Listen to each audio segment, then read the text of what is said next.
दोस्तों, कर्म हमारे जीवन में बहुत महत्व रखता है। हम सभी कर्म का अलग अलग तरीके से, अलग अलग जगहों पे अलग अलग तरीके से कर्म करते हैं। अगर हम आज ये वीडियो सुन रहे हैं तो ये संभव है कि हम उन हजारों लोगों में से एक होंगे जो इस शब्द कर्म का मर्म जानने का प्रयत्न कर रहे हैं। हम इसे सुनकर ये जान सकते हैं कि हमारे जीवन में किस तरह से हमारे इरादे, हमारी इच्छाएं और हमारी भावनाएं और हमारा आचरण किस तरह से कर्म बनता है। आइए समझते हैं एक छोटी सी कहानी से। दोस्तों, मैं हूं प्रदीप तलरेजा। चलो कुछ अच्छा सुनते हैं। दोस्तों, ये कहानी है एक लक्ष्मी नारायण नाम के भोले से लड़के की। वो रोज़ रात को अपनी दादी के साथ सोता था और अपनी दादी से रोज़ कहानी सुनाने को कहता था। दादी कभी उसे नागलोक की कहानी सुनाती थी, कभी पाताल लोक की कहानी सुनाती थी, कभी चंद्रलोक की कहानी सुनाती थी, कभी सूर्य लोक की कहानी सुनाती थी। इसी तरह रोज़ कोई ना कोई कहानी सुनाती थी। एक दिन दादी ने उसे स्वर्गलोक की कहानी सुनाई और स्वर्गलोक की कहानी सुनकर वो इतना मोहित हो गया कि उसने अपनी दादी से जिद की कि उसे स्वर्गलोक देखना है। दादी ने उसे बहुत समझाया कि मनुष्य स्वर्गलोक नहीं देख सकता, किंतु लक्ष्मी नारायण रोते रोते रात को वहीं सो गया और उसे स्वप्न में एक चमचमाते हुए देवता दिखाई दिए और देवता ने उससे कहा, बच्चे, तुम स्वर्ग देखना चाहते हो तो स्वर्ग देखने के लिए तुम्हें मूल्य देना पड़ेगा। तुम जिस तरह सर्कस देखने जाते हो तो टिकट के पैसे देते हो, उसी तरह स्वर्गलोक देखने के लिए भी तुम्हें रुपए देने पड़ेंगे। स्वप्न में ही नारायण सोचने लगा कि मैं दादी से रुपए मांग लूँगा, लेकिन देवता ने कहा, स्वर्गलोक में तुम्हारे रुपए नहीं चलते, यहाँ तो भलाई और पुण्य के कर्मों का रुपया चलता है। अच्छा, तुम यह डिबिया अपने पास रखो, जब तुम कोई अच्छा कर्म करोगे तो इसमें 1 रुपया आ जाएगा और जब तुम कोई बुरा कर्म करोगे तो इसमें से 1 रुपया उड़ जाएगा। जब यह डिबिया भर जाएगी तो तुम स्वर्गलोक देख सकोगे। जब लक्ष्मी नारायण की नींद टूटी तो उसने देखा सिराने सचमुच एक डिबिया रखी हुई थी और उसने डिबिया लेकर बहुत प्रसन्न हुआ। उस दिन दादी से उसने पैसा लिया और पैसा लेकर वो घर से निकला। रास्ते में उसे एक रोगी भिखारी मिला। वो पैसे मांगने लगा। लक्ष्मी नारायण ने भिखारी को पैसे दिए बिना भाग जाना चाहता था, लेकिन उसने सामने अपने अध्यापक को आते हुए देखा, क्योंकि अध्यापक बहुत ही अच्छे इंसान थे। उन्हें देखकर लक्ष्मी नारायण ने पैसा भिखारी को दे दिया और अध्यापक ने उसकी इस बात के लिए पीठ थपथपाई और प्रशंसा की। घर लौटकर लक्ष्मी नारायण ने वो डिबिया खोली, किंतु डिबिया खाली थी। इस बात से लक्ष्मी नारायण बहुत दुखी हुआ और रोते रोते सो गया। रात को सपने में वही देवता फिर से दिखाई पड़े और बोले, तुमने अध्यापक से प्रशंसा पाने के लिए पैसा दिया था, सो प्रशंसा तुम्हें मिल गई, अब क्यों रोते हो? किसी लाभ की आशा से जो अच्छा कर्म किया जाता है वह व्यापार होता है, पुण्य नहीं होता। दूसरे दिन लक्ष्मी नारायण को उसकी दादी ने पैसे दिए। पैसे लेकर उसने बाजार से 2 संतरे खरीदे। उसका साथी मोतीलाल बीमार था। बाजार से लौटते समय वो अपने साथी से मिलने उसके घर चला गया। मोतीलाल को देखने उसके घर वैद्य आए हुए थे। वैद्य ने दवा देकर मोतीलाल की माता से कहा, आज इसे संतरे का रस पिला देना। मोतीलाल की माता बहुत गरीब थी।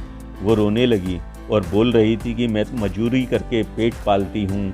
इस समय बेटे की बीमारी कई दिन से काम करने भी नहीं गई, तो मैं संतरे खरीदने के पैसे कहाँ से लाऊं? ये सुनकर लक्ष्मी नारायण ने अपने दोनों संतरे अपने दोस्त की माँ को दे दिए और लक्ष्मी नारायण को उसकी माँ बहुत आशीर्वाद देने लगी। और जब वो घर पहुँचा तो लक्ष्मी नारायण ने घर पहुँचकर अपनी डिबिया खोली तो उसमें 2 रुपए चमक रहे थे। एक दिन लक्ष्मी नारायण खेल में लगा था। उसकी छोटी बहन वहाँ आई और उसके खिलौनों को उठाने लगी। लक्ष्मी नारायण ने उसे रोका, लेकिन जब वो नहीं मानी तो उसने अपनी बहन को पीट दिया। बेचारी लड़की रोने लगी। इस बार जब उसने डिबिया खोली तो उसने देखा कि पहले से जमा किए हुए रुपए उसमें से उड़ चुके थे।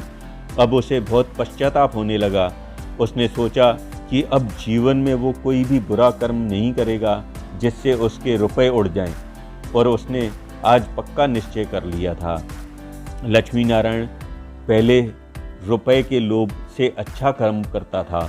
धीरे धीरे उसका स्वभाव ही अच्छा कर्म करने का बन गया। अब वो अच्छे काम करते करते डिबिया रुपयों से भर चुकी थी और वो रोज स्वर्ग देखने की आशा से प्रसन्न होता था। और उस डिबिया को लेकर एक दिन वो अपने बगीचे में पहुंचा। लक्ष्मी नारायण ने देखा बगीचे में पेड़ के नीचे बैठा हुआ एक बूढ़ा साधु रो रहा था। वो दौड़ता हुआ साधु के पास गया और बोला, बाबा आप क्यों रो रहे हो? साधु बोला, बेटा तुम्हारे जैसी डिबिया मेरे पास भी थी, वैसी ही डिबिया थी बिल्कुल, लेकिन आज मैं गंगा नहाने गया तो वहाँ पर रुपयों की वो डिबिया पानी में गिर गई।